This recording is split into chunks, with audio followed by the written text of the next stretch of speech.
It's essential to learn about more than just UV layout in Blender. The way you can select and organize 3D models for this process in Blender is just amazing. Taking in all this information can be overwhelming, so it's a good idea to take a short break after each chapter. Try out what you will learn and explore the possibilities for yourself.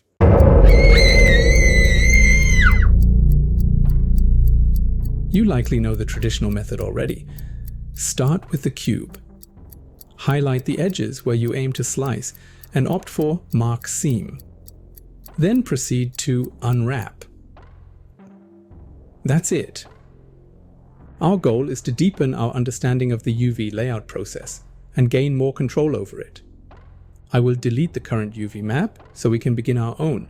You can select one faces and press U to choose Unwrap, or simply press Shift and U. The selected area is adjusted to fit the size of the UV map.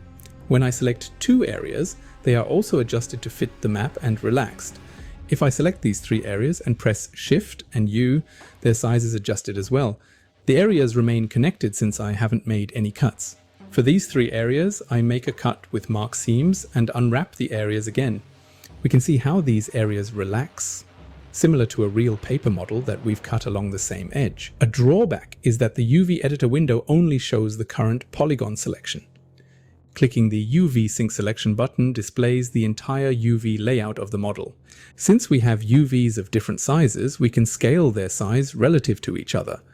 This ensures the texture appears the same size on all surfaces. By pressing the A key, we select everything and then use the command Average Island Scale.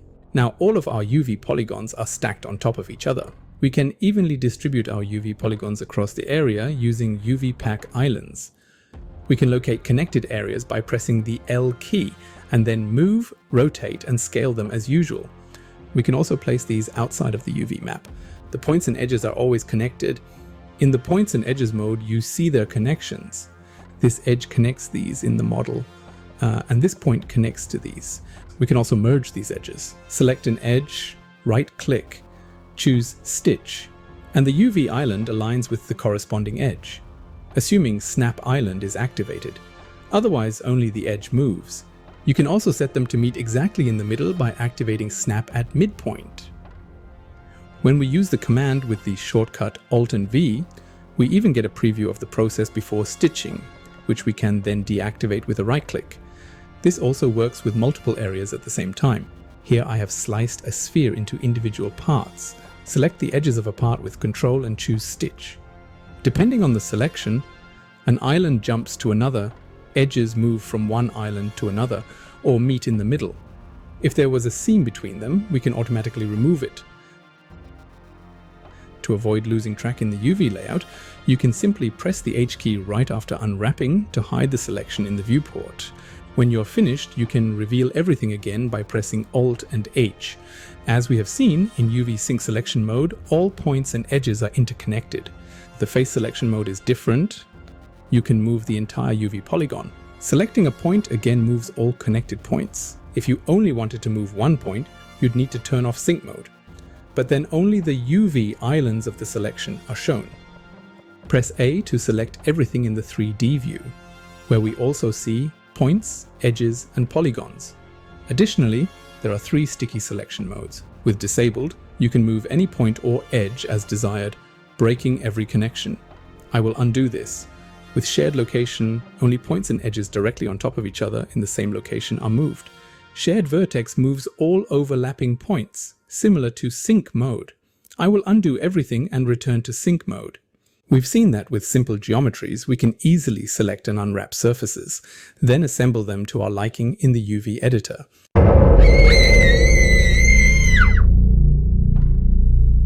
So far, we've worked with very simple, clear surfaces, but what if the edge loop takes a different path? Imagine a torus or donut as our subject. It has a UV layout, but it's not well adjusted. The UV polygons are quite off from the actual mesh, hinting at possible texture stretching.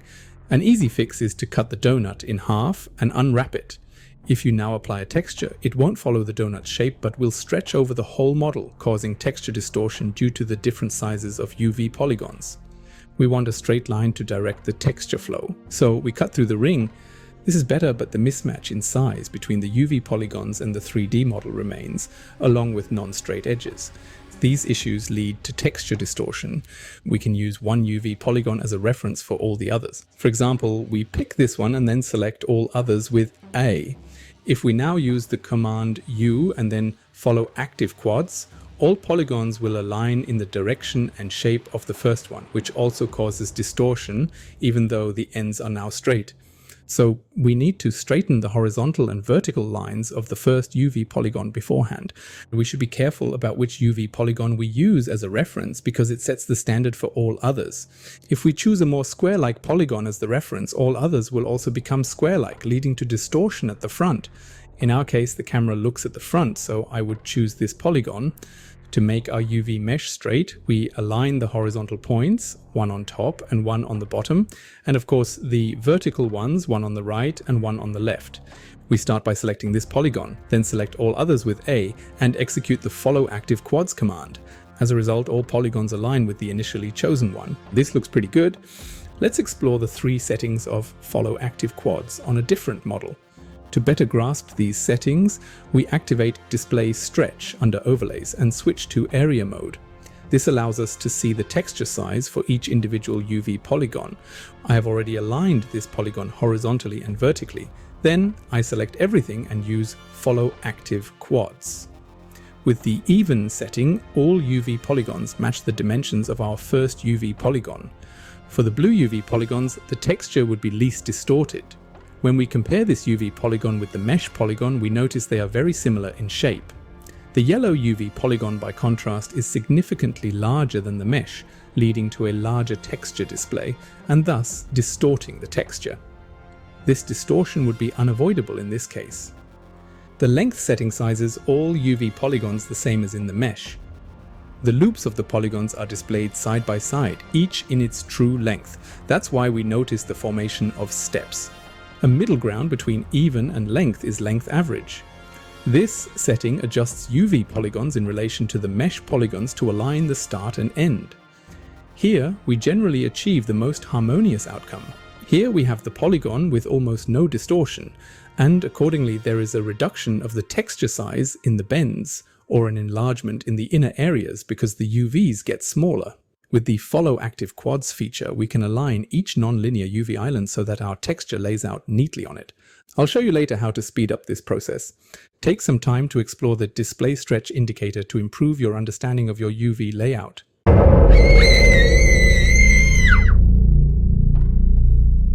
For working on 3D models, you don't always have to unwrap each polygon by hand or make cuts along the edges using the Mark Seams function. Especially for models with simpler shapes, you can use different techniques like projection mapping. This method lets you pick certain surfaces of the object, unfold them and arrange the UV parts in the UV editor as needed, or add extra cuts for a better fit. One projection method is cube projection, where the model is viewed from 6 directions, splitting it into UV sections accordingly. The projections from each side of the cube are then visible in the UV editor, where they can be manually or automatically arranged with the Pack UV Island function to use the space efficiently. Or you can use Smart Project to unwrap areas based on their angles to each other, which really speeds up the process. Right after, we can adjust the distance between the UV islands, and with Angle Limit, we can even decide later at what angle a cut should happen between the polygons. This method is great for quickly unwrapping both simple and complex shapes like mechanical parts or buildings. Depending on the model's shape and structure, sphere projection might get you to your goal. For cylinder projection, in this case, you might see the surfaces get distorted, but you can fix this distortion using Average Island Scale with the non-uniform option.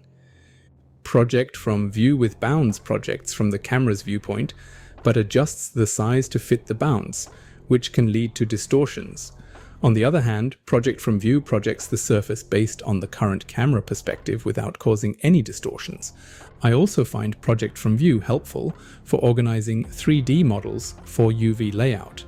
In Edit mode, I press L to select connected objects.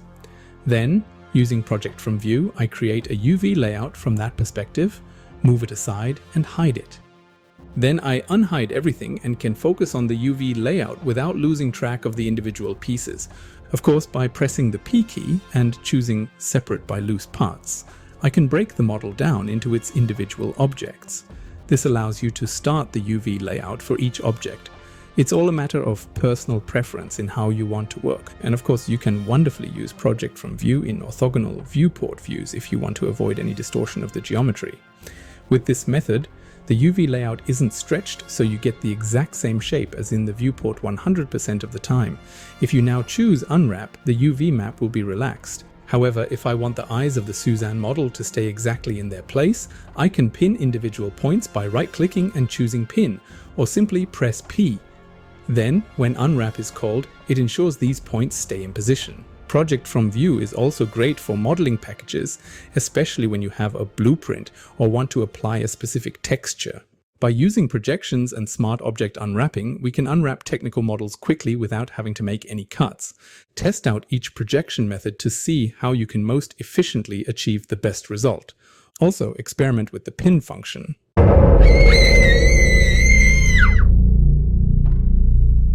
For UV layout, it's particularly important to know how to quickly hide and reveal individual objects or polygons, and to focus selection on specific areas for unwrapping. To demonstrate the shortcuts, I have a model from Polyhaven with all objects combined. I'm in edit mode. Hovering over a 3D model part and pressing L selects connected polygons, adding to any existing selection. Control L from the Select menu requires a pre-selected polygon to work, otherwise it shows the info box. Press L for quick additive selections under the mouse. To deselect, click outside the selection or press Alt plus A. Press H for hide, which is also found under Mesh Show Hide. This lets me hide individual polygons only in edit mode. Switching to object mode makes everything visible again. Going back to edit mode hides the geometry again. Alt plus H makes all hidden geometry visible again. Shift plus H, I isolate objects and the rest are hidden. This works with selected polygons too. If you're working with individual objects, you can also isolate them with Shift and H.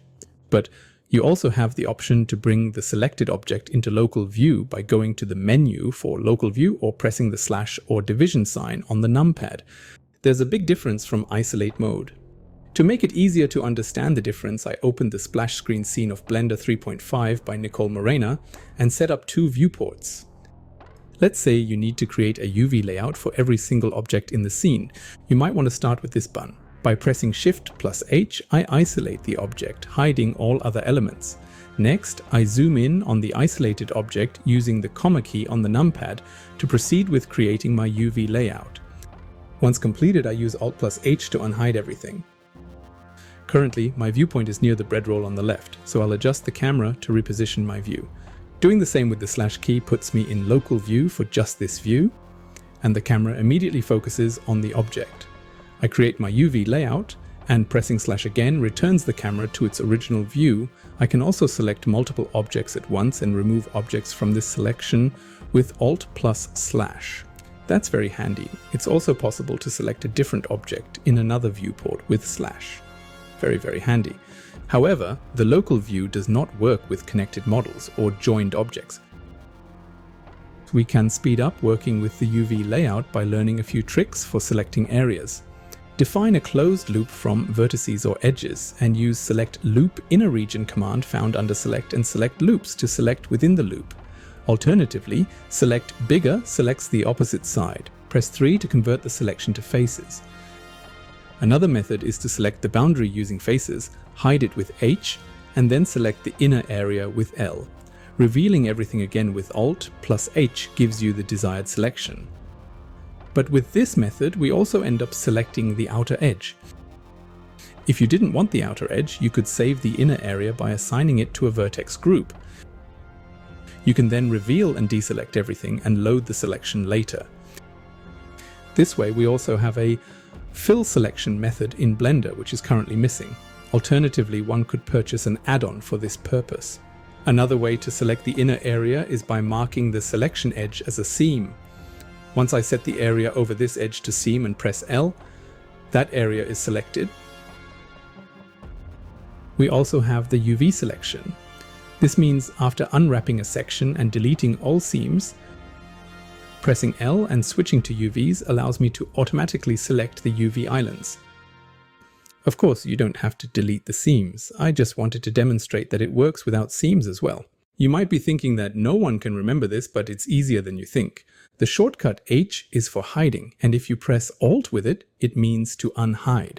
Adding Shift puts you in isolate mode. Also, L is for selecting linked.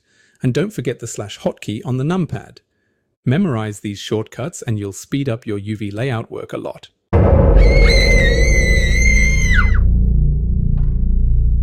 Let's look at some ways Blender can help us select specific areas. If we want to select the front area for unwrapping, we click on a polygon in that part. In the Select menu, I choose Select Similar and pick Normals, for instance. This selects all polygons facing the set direction. I adjust the tolerance with Threshold. Instead of normals, I could use coplanar to select based on surface orientation. Let's try this with an example below. I select a surface on this side.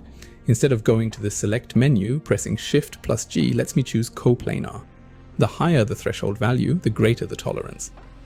I can also select surfaces based on size with area,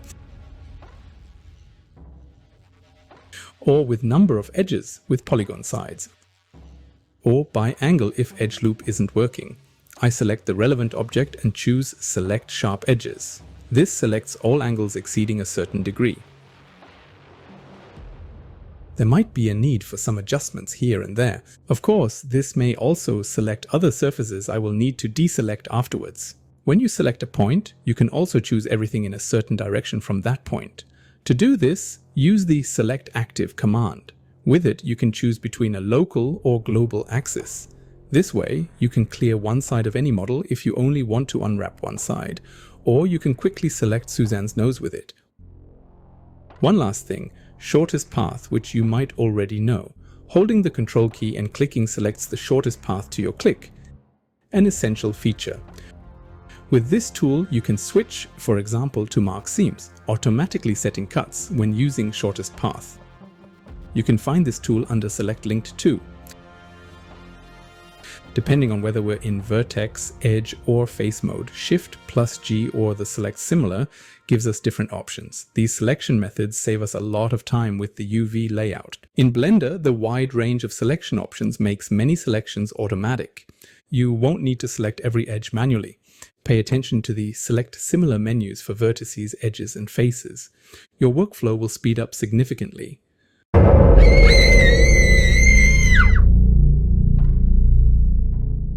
Next, we use a checker map to review the UV layout. You can get one online, make your own, or generate it in Blender. Create a texture by clicking New under the Image tab, choosing either a UV grid or a color grid. To apply this texture to your 3D model, assign it to the model's material, either in the shader editor or the properties section. If you can't see the texture now, switch the solid mode to texture or go into material preview or rendered mode. Now we can see the textures flow on the model. If the texture is upside down, we select the UV island by pressing L.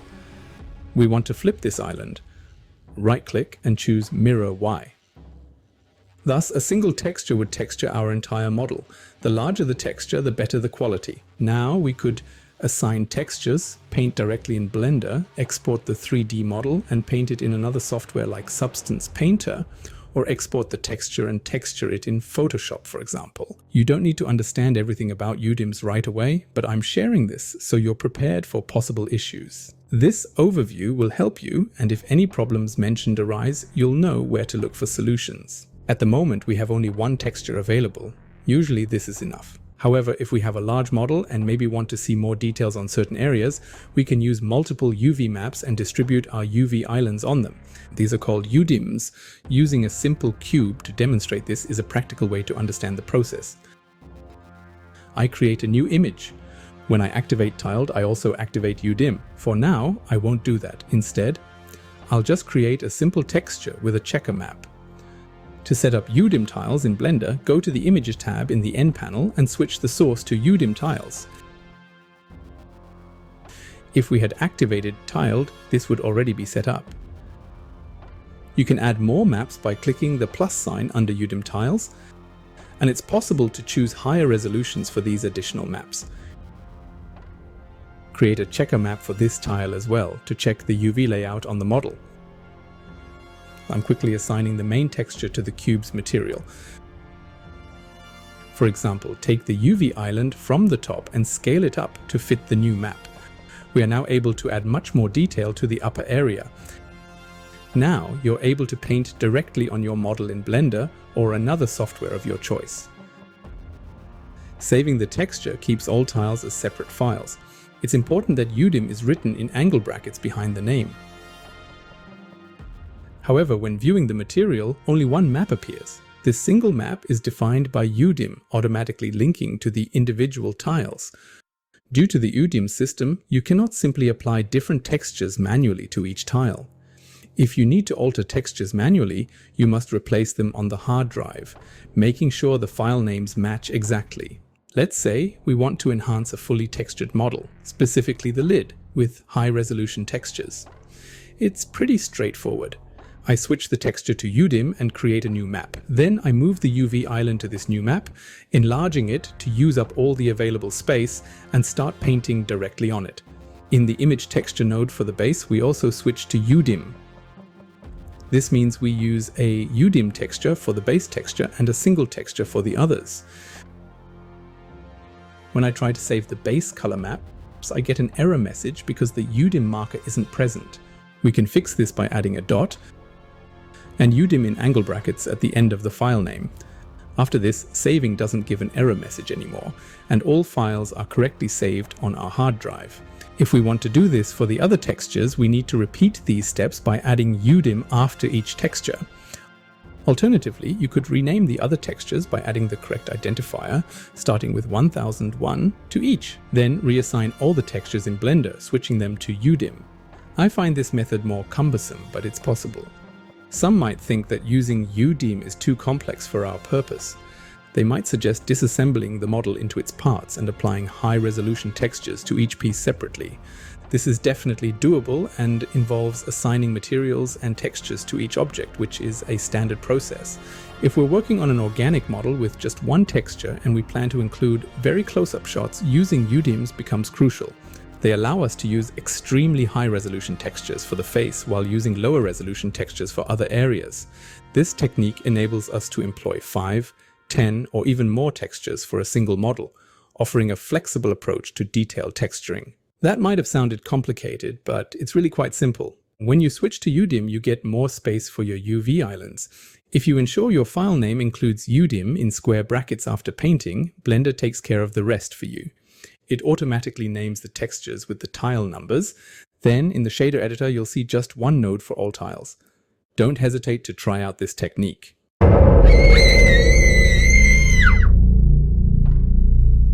This time we aim to unwrap a model with organic shapes instead of one with simple edges. For this model, setting specific seams is a more efficient approach than working with projections.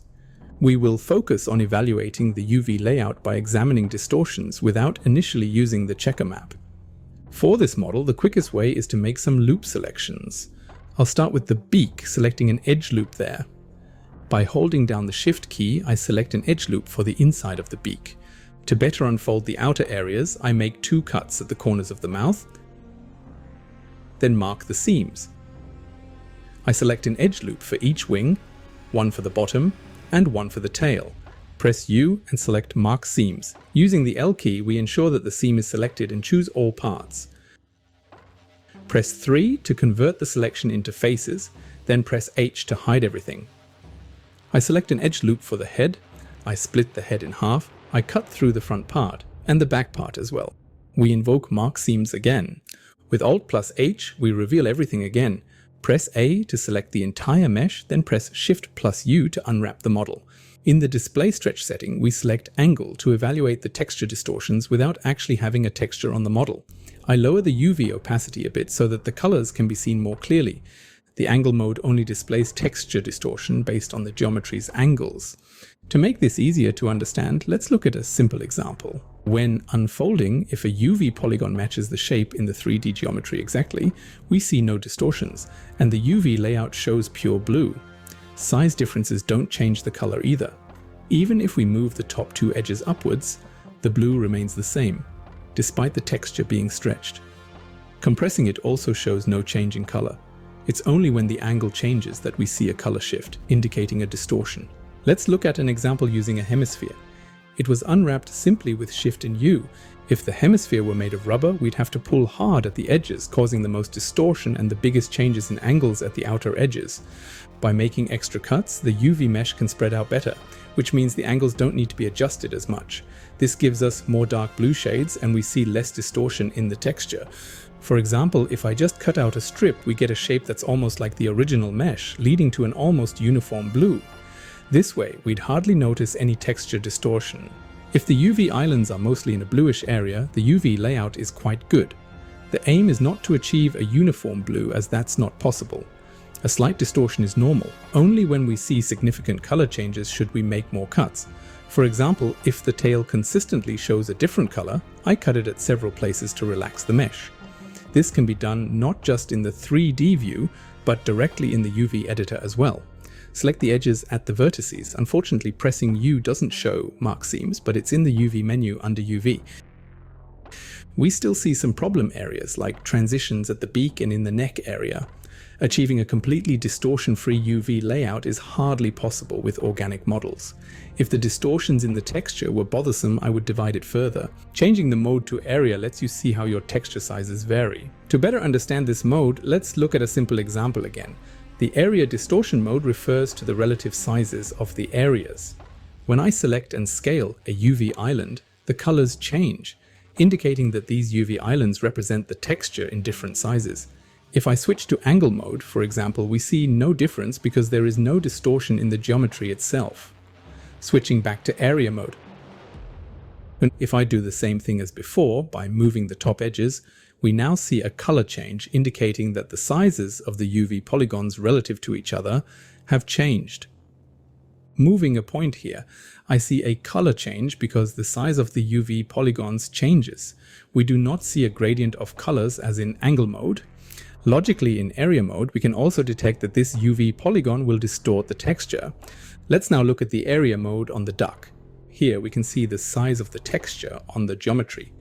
In this area, the texture is displayed larger or smaller in the middle than in the blue area.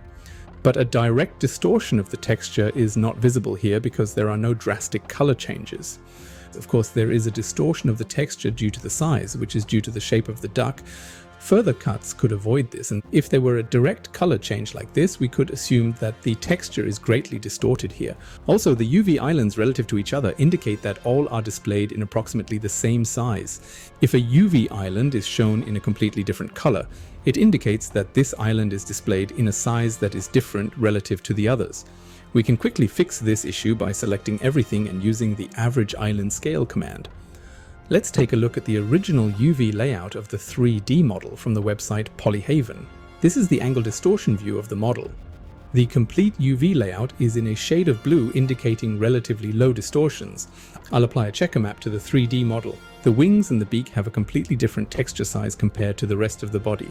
Also, the texture on the head is displayed larger on the sides than on the rest of the body.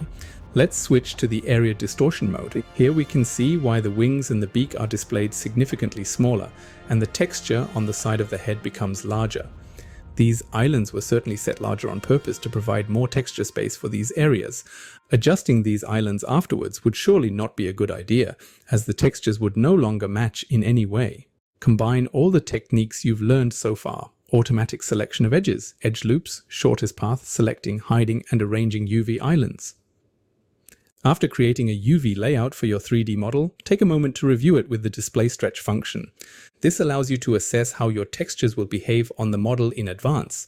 The approach you take can significantly impact the outcome, depending on whether you're applying existing textures to your model or texturing it through texture painting.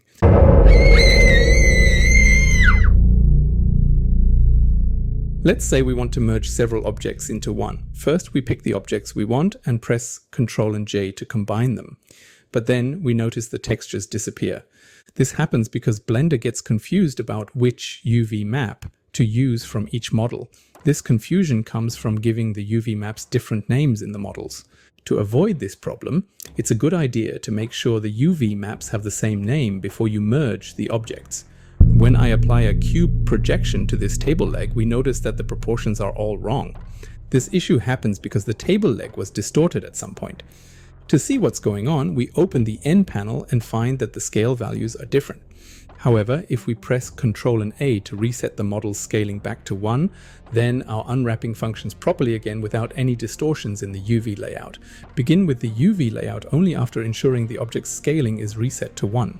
As mentioned before, we always unwrap the selection. This also works with multiple objects simultaneously, even if they are not grouped as one object. To do this, select all objects, enter Edit mode, and click on Unwrap. Now, all UV islands will be distributed on one map. We have also observed that we can unwrap parts of a model without seams. However, we can also automatically generate seams for these parts. To do this, select the respective island or all islands at once and choose the Seams from Island command from the UV menu. In complex 3D models, texture errors may occur due to overlapping UVs.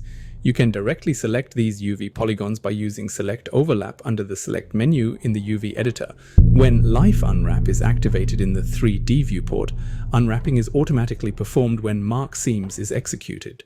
This feature is particularly useful when working with the shortest path command and have set the edge tag to Seams. However, unfortunately, you still need to select Mark Seams for an edge loop. If you're looking to save time aligning curved UVs with Follow Active Quads, the free add-on UV Squares can be a huge time saver. With this add-on, you don't need to manually align the starting UV polygon vertically and horizontally. Just clicking on the UV polygon is enough. The add-on takes care of the rest. If you've already created a UV layout for one object and want to transfer it to another, simply select the object you want to receive the UV layout. Then select the object that already has the desired UV layout. Next, press Ctrl+L and choose Copy UV Maps. Both objects must have the same number of polygons for the UV transfer to work properly. It's important to apply Object Transform for scaling on your models before starting the UV layout process to prevent unexpected results. Using shortest path in combination with Tag Seam is a significant time saver. Additionally, the UV Squares add-on will save you a lot of time because it automatically aligns the selected UV polygon.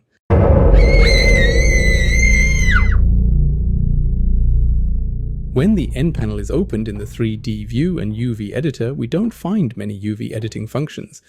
But activating the Magic UV's add-on gives us an edit panel in the 3D viewport and a Magic UV panel in the UV editor with many more functions. This also extends the UV menu in both editors and when pressing the U key. One practical use is being able to copy and paste UV coordinates from one model onto another model without having to be in edit mode. For example, you could also unwrap only one half of the model, copy those polygons, select the polygons on the other side and paste the UV coordinates onto them. Turning off sync mode allows us to make a UV selection, activate a bounding box, and scale the selection to better fit the texture. That was really just a rough overview about Magic UV. I want to show the add-on UV Toolkit because of its features, even though it's currently not being developed further. At least for Blender 4.1 it still works. Here we find some Blender functions as buttons and numerous extensions. For instance, you can move, rotate, scale, and mirror UVs directly using buttons onto other UV tiles, align them through numerous options, compare them, and identify similar shapes to save space on the UV map. You have additional selection options and can view checker maps on your 3D model with a click. That was also just a rough overview. Text Tools is a free add-on for Blender that offers a wide range of tools for editing UV polygons. It also allows for automatic baking of various textures. Here you can see an overview of all the maps that can be baked. There are also paid add-ons that provide additional features. For example, UV Flow significantly improves the UV mapping experience. With a single click, you can see a checker map, and adding seams becomes much faster and more convenient. Seams are created automatically, and with Live Unwrap activated, they are unwrapped automatically as well. For instance, a double click performs a loop selection and sets a seam at the same time. This process also takes into account the limits set by other seams, ensuring the loop doesn't extend through the entire model. Double clicking on a polygon selects the UV island. You can start the unwrapping process right from here. All selected UV islands can also be packed directly from this point. A unique feature is that different UV maps can store their respective seams. Another example is Zen UV, which provides a comprehensive set of tools for UV layout. For just unwrapping in Zen UV, we can only use the pie menu, which we show by pressing Alt and U. Here we can display the checker map. Like in Blender, I select edges and then choose Zen Unwrap from the pie menu, which marks the selection as a seam and unwraps it. An edge loop around the face and unwrap. I select a polygon on the face and say that the face is done unwrapping. To do this, I hold down the Control key and then Tag Finished is selected. You can also see this visually. We replace the checker map by holding Control and selecting Tag Finished. Finished UV islands move next to the UV map and are displayed in green. I undo that. Selecting just one polygon is enough to, for example, isolate the related UV island. Let's take a closer look at the pie menu. You can set seams without automatic unwrapping by choosing Mark, or you can set them based on a specific angle. On the left side, you can remove seams or reset UV islands to unfinished by pressing the Control key.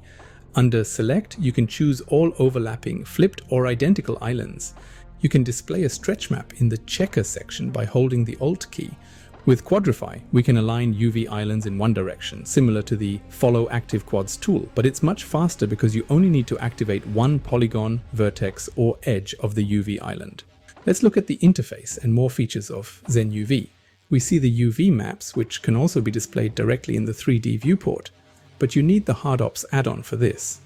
Seams can be saved in groups and recalled as needed. Under Select, there are handy tools like int loop, which let us choose a loop that is limited by seams, or we can select half of the mesh with one click. Under Transform, we find numerous tools to directly transform the UV mesh. With Symmetrize, we can mirror the UV layout to the other side, and in this area we can move, scale, mirror, align UV islands, and so on. Trim sheets are a great special feature that allows you to define areas in the texture to align UV islands.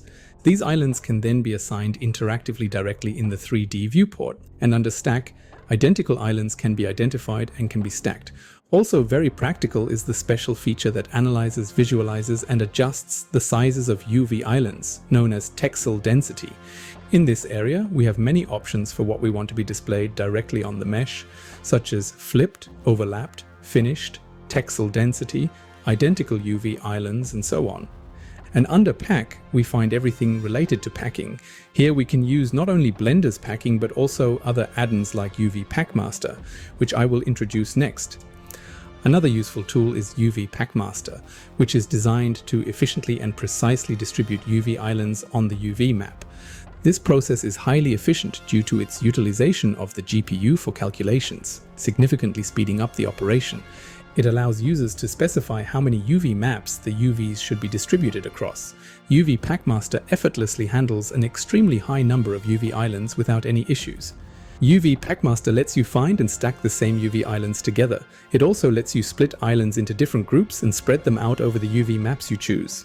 You should definitely try out the free add-ons, as they meaningfully extend Blender's capabilities. While the paid add-ons presented aren't strictly necessary, marking seams becomes truly enjoyable with UV Flow, and the additional tools from UV Zen are a great enhancement. Sure, you can arrange your UV islands manually, but probably not as accurately or quickly as with UV PackMaster. That covers the most important aspects you need to know about UV layout in Blender. There's a lot to take in. Take your time and practice each part. As you get more experienced, you might find some things tricky. There were some things that bothered me about UV layout in Blender, but using the 3 add-ons mentioned fixed all my issues. Do you find UV layout challenging, or are you satisfied with how it works in Blender? Or do you prefer using an external tool for it? Feel free to write in the comments. I hope the video was helpful, and please don't forget to subscribe to the channel, and give a thumbs up if you want to see more videos like this. Have a great day, and see you next time.